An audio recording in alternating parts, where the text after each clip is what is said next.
Hello বন্ধুরা, দেখতে পারতাইনি এখন 10টা 31 হয়েছে রাত্রে। আর আমার ফুরির অবস্থা দেখো, চোখে এক জরিও ঘুম নাই, কিতা করবো জানো নি। এখন তো আরো আধা ঘন্টা পরে ঘুমাই যাব, হয়তো 1 ঘন্টা পরে ঘুমাইয়া 11:30টার সময় উঠি যাইব। উঠিয়া 12:30টার সময় ঘুমাইব। ঘুমাইয়া ও একটা একটা পর্যন্ত ঘুমাইব, কোনো সময় 40 মিনিট ঘুমাইব মনে হয় আমার, বিশেষ করিয়া 1:41 42 আবার উঠি যাইব। উঠি আর রাইট সাইডটার সময় ঘুমাইব। কি নিশাচল প্রাণী!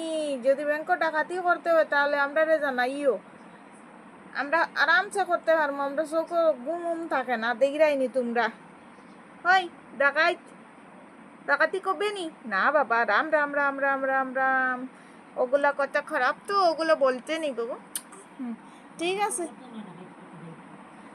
আমার মায়ের হয়তো ডাকাতি করতো নি, না ডাকাইত খেদাইতো। ওখান জায়গা ডাকাইত খেদাইতে পারবো, অবশ্য ডাকাতি করতো না। আমরা নিন্নেছে তো নিন্নেছে পড়ি। ঠিক আছে, আমরা যাই আর এখন, টাটা বাই বাই। বুঝছো নি, দেখিয়া কমেন্ট করিও। দেখো না চোখে একজনই ঘুম আসেনি।